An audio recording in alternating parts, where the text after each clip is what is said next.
Itariki 9 ukwezi kw'icenda mu mwaka wa 2024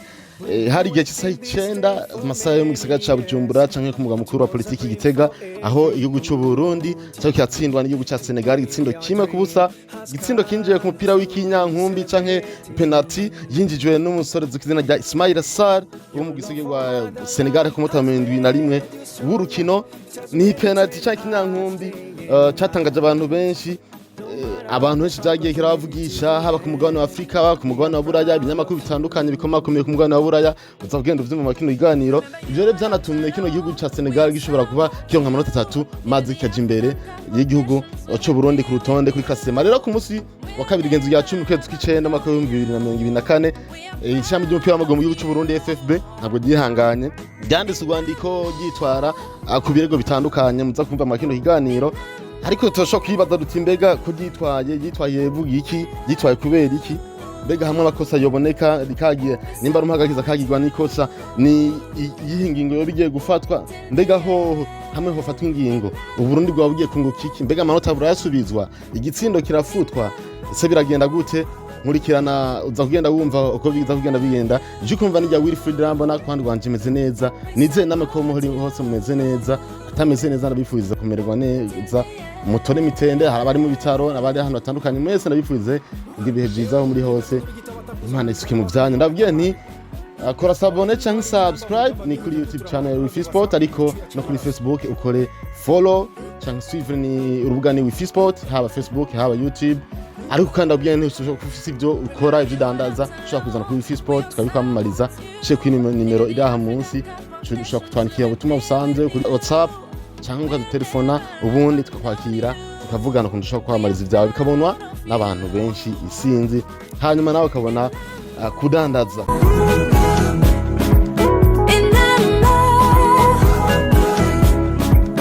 Twinjira neza muri no kino, nta muntu matabonye amatati yabaye kwa runo kino, aho ku munota wa 69 w'urukino umuhagarikizi w'umunya Egypt Mohamed Maruf Eid Masraoui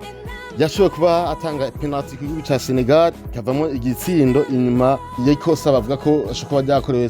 Sadio Mane zigiye kuba tubona bicako, maze ku munota wa 71 Ismaïla Sarr yamye igitsindo giza gutuma ikipe ya Sénégal ishobora kuba itakana intsinzi y'igitsindo kimwe kubusa. Iyo iburyo rero iyo penalty cyo kinyankombi cyatanzwemo byabaye bigaruka ko n'abantu benshi muri Afrika, aba ku mugabane wa Buraya, ibinyamakuru biravugwa, byarababaje kandi abakunzi b'umupira w'amaguru bavuga bati eske Afrika ikijaye ku bijanye n'umupira w'amaguru. Ivyo byagagariye mu binyamakuru bitandukanye ku isi yose, ivyo byagiye birandika, ivyo abamenyesha makuru batandukanye bakomakomeye bagiye baravuga, ndetse n'amakomantere yagiye arandikwa kuri izo nkuru z'ivyo binyamakuru mu mihingo itandukanye y'umugabane wa Afrika ndetse no kwisi nzima, aho bose bahuriza kuko Uburundi burenganijwe ko umupira wo muri Afrika utazigera utera imbere mu gihe imigwi mikuru ikicoroherezwa, bongera abanegura kandi ingingo z'abahagarikizi bo muri Afrika. Aho ndatanga akarorero gatoyi kinyamakuru RFI.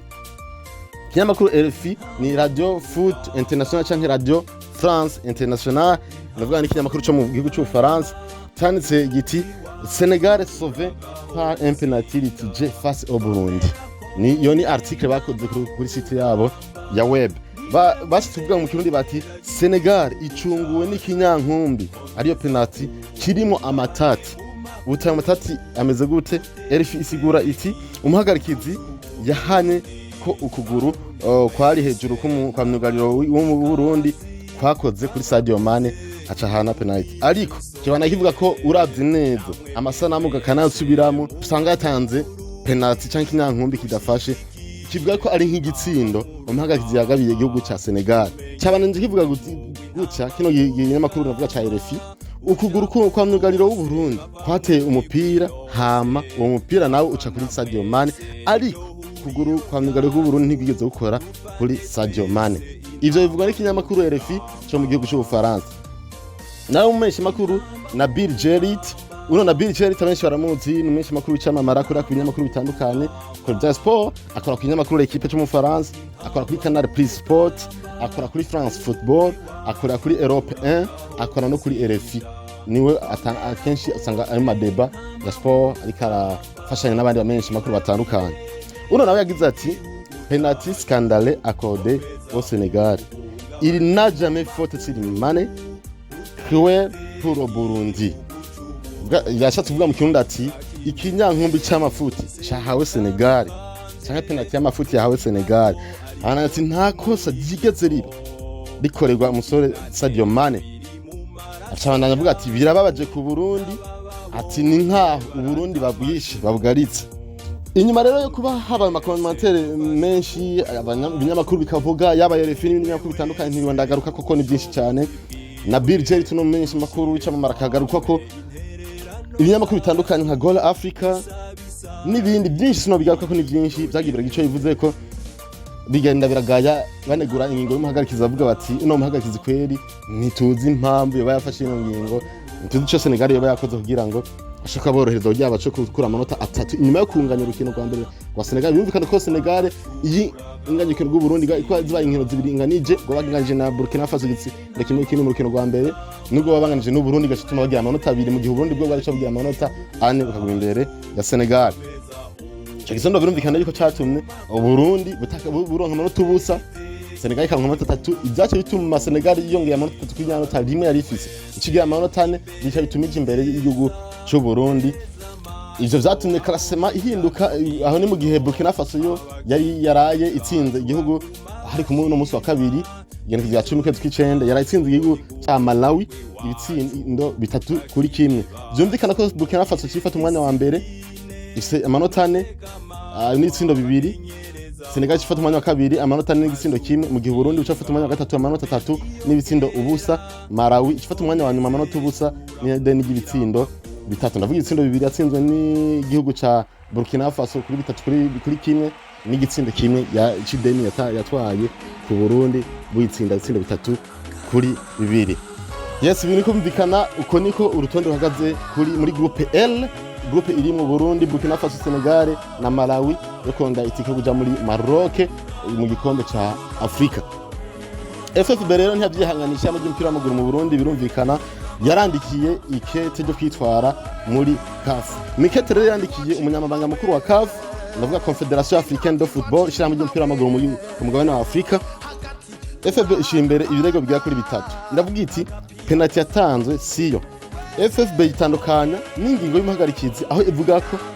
nugari wo Burundi atigeze akora kuri Sadio Mane. Muri makisigura yuko Sadio Mane yigwishije cyane yaguye kubera ko umupira wa mugonze. Ivuga kandi ko ikosa ryabereye hanze ya Mukurumbone nivuga hanze ya Sifa de Paris nivuga nibwo ryaye kuba yagize ikosa byumvikane yuko tatari kuba penalty yo kuba kufa kuko yabereye inyuma ya Mukurumbone Sifa de Paris yisanze ikorerwamo penalty.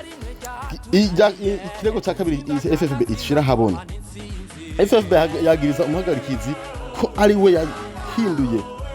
yatumye Senegal ishobora gutahukana amanota 3 maze Burundi gatahukana amanota ubusa. Nuvuga atumagira influence canke agira icyo kugira ngo icadabe mu rukino canke kezita